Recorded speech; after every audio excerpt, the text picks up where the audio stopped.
दोस्तों, ये कहानी है एक छोटे से परिवार की, जिसमें पिंटू और निशा दोनों फ़ोन पे बात करते हैं। दोनों की शादी सेट हो चुकी थी, 15 दिन शादी को बस रह गए थे। और पिंटू बोलता है कि तुम आओगी तो मैं तुम्हारे हाथ का चाय पीऊँगा। निशा बोलती है पहले आने तो दीजिए, उसके बाद चाय पीजिएगा। यही सब बातें कर रहे थे, तभी मम्मी का आवाज़ आता है। पिंटू की मम्मी बोलती है, अरे बेटा जाओ, मौसम गड़बड़ हो रहा है, तुम्हारे पापा दुकान पे हैं, वह भीग जाएंगे, उनके आने का टाइम हो गया है, जाओ उन्हें ले आओ। तभी पिंटू बोलता है कि मम्मी क्या चिल्लाते रहती हो, रूम में आवाज़ नहीं आ रहा है, मैं बाहर आ रहा हूँ। इतने में उसके छोटे भाई मार्केट से आ जाते हैं। वह बोलते हैं, क्या हुआ मम्मी, तुम क्यों चिल्ला रही हो? और दोनों आपस में बात करने लगते हैं। तभी वह बोलती है कि अरे बेटा, तुम्हारे पापा को दुकान से लाना था, मैंने पिंटू को आवाज़ लगाया पर वह नहीं सुन रहा है। तो राजेश बोलता है कि अरे ये भैया भी तो एकदम गजब हैं, जब देखो तब भाभी से फ़ोन पे बात करते रहते हैं।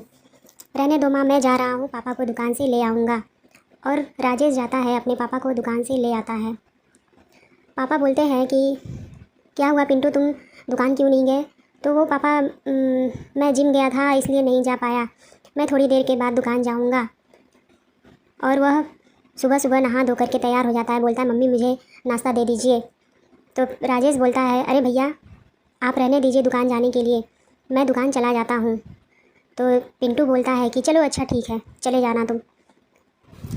तो राजेश बोलता है, भैया मैं जा रहा हूँ दुकान, और अपना शेरवानी जा कर के ले आना, नहीं तो पता चला कि शादी में पैंट और शर्ट ही पहन करके बैठना पड़े।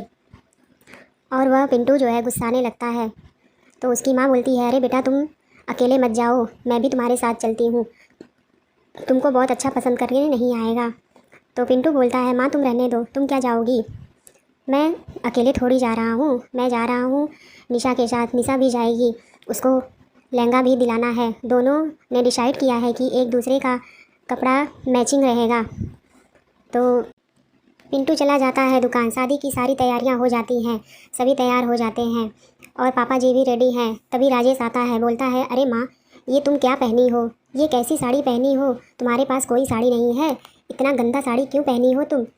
तो उसकी माँ बोलती है, क्या करे बेटा, तेरी भाभी को मेरी साड़ी पसंद आ गई थी। पिंटू की माँ बोलती है, जाने दे बेटा, मैं अब अच्छी साड़ी पहन के क्या करूँगी, मेरी तो उम्र हो गई है, चलो तुम लोग रेडी हो गए हो, चलो पंडित जी भी देखो आ गए। शादी हो जाती है संपन्न और सभी अपने घर चले जाते हैं। अब निशा की पहली रसोई, वह बोलती है कि मम्मी जी मैंने खाना तो बना करके रख दिया है, अब यहाँ पे तो पता नहीं कब कौन आएगा, कब कौन खाएगा, मुझे तो नहीं पता, मैंने खाना बना दिया, जब जिसको खाना होगा अपना खाएगा। तो उसकी सास बोलती है कि ठीक है बहू, तुम जाओ आराम करो, मैं खाना सबको खिला दूँगी। तभी पिंटू आता है, बोलता है कि अरे माँ तुम बैठी क्यों हो, तुमने आराम नहीं किया? तो उसकी माँ बोलती है कि बेटा, बहू ने बोला है कि मैंने खाना बना दिया है, जब जिसका मन करेगा निकाल करके खा लेगा। ऐसे ही देखते देखते दिन बीतते गए, लेकिन निशा नहीं सुधरी। फिर अगले दिन दुकान पर उसके पापा, पिंटू, राजेश सभी दुकान पर थे, सब अपनी अपनी ड्यूटी पे लगे हुए थे। तभी पिंटू के फ़ोन की घंटी बजी और राजेश देख रहा है कि भैया बहुत इधर उधर बात कर रहा है। उसकी सास का फ़ोन आया था, पिंटू की सास का फ़ोन आया था और वह ठीक से बात नहीं कर पा रहा था। हेलो हेलो करते करते दुकान से बाहर चला गया कि नेटवर्क नहीं, लेकिन उस पिंटू के पापा बोलते हैं, अरे यहाँ पे तो सबके मोबाइल में नेटवर्क है, पर इसके मोबाइल में नेटवर्क क्यों नहीं है? और राजेश भी देख रहा था। देख लीजिए पापा जी, आपको समझ में आ गया सब ना, भैया बहुत बदल गया है, शादी होने के बाद बहुत बदल गया है। फिर अगले दिन सुबह निशा की सास बैठी थी, वह टीवी देख रही थी। तभी निशा आती है और बोलती है कि मम्मी जी ऐसा है, कल से झाड़ू पोछा करने वाली नहीं आएगी, तो कल से आप झाड़ू पोछा कर दीजिएगा, मुझसे नहीं होगा झाड़ू पोछा। निशा की सास बोलती है, ठीक है बहू, मैं कर दूँगी। निशा की सास बोलती है, अब बुढ़ापे में यही सब करना है मुझे। और निशा बोल करके किचन में चली जाती है और फिर कुछ देर के बाद किचन से वापस आती है और वह उबले हुए आलू को लेकर के आती है। मम्मी जी आप बैठी हैं तो थोड़ा हाथ भी चला लिया कीजिए, बैठे बैठे हाथ में जंग लग जाएगा। और निशा की सास आलू को छील करके छत पे जाती है टहलने के लिए। तभी उसके मोबाइल पे फ़ोन आता है निशा का, हेलो मम्मी जी, आप छत पे गई ही हैं तो सारे कपड़े उतार करके ले आइएगा। और निशा की सास बोली, ठीक है। निशा की सास कपड़े उतार करके आ रही थी, तभी उसके दोनों बेटे दुकान से आए और देख लिए कि मम्मी कपड़ा लेकर के आ रही है। राजेश को बहुत गुस्सा आया कि मम्मी तुम ये क्या कर रही हो। राजेश ने मम्मी के हाथ से कपड़े की बाल्टी पकड़ ली।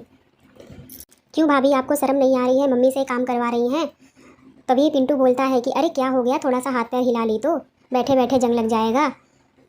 और राजेश बहुत गुस्सा करता है, हाँ भैया आप ही का तो चढ़ाया हुआ है। दोनों भाई आपस में बहस करने लगते हैं और पिंटू बोल करके चला जाता है। राजेश बोलता है, माँ ऐसा है तुम मेरे लिए लड़की देखना चालू कर दो, मैं भैया की तरह नहीं रहूँगा, भैया बहुत बदल गया है, मैं दिखाता हूँ कि बीवी को कैसे रखा जाता है।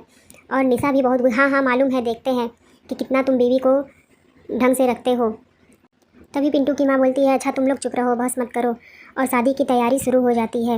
राजेश बोलता है, माँ 2-3 दिन के अंदर शादी करके हटाओ और मुझे फ़ोन पे बात नहीं करना है, बस शादी हो जाए, उसके बाद मैं दिखाता हूँ कि कैसे बीवी को रखा जाता है। दोनों की शादी हो जाती है। राजेश अपनी पत्नी पूजा से बोलता है कि मैं और तुम दोनों एक दूसरे से फ़ोन पे बात नहीं किए हैं, ना ही कोई जान पहचान है।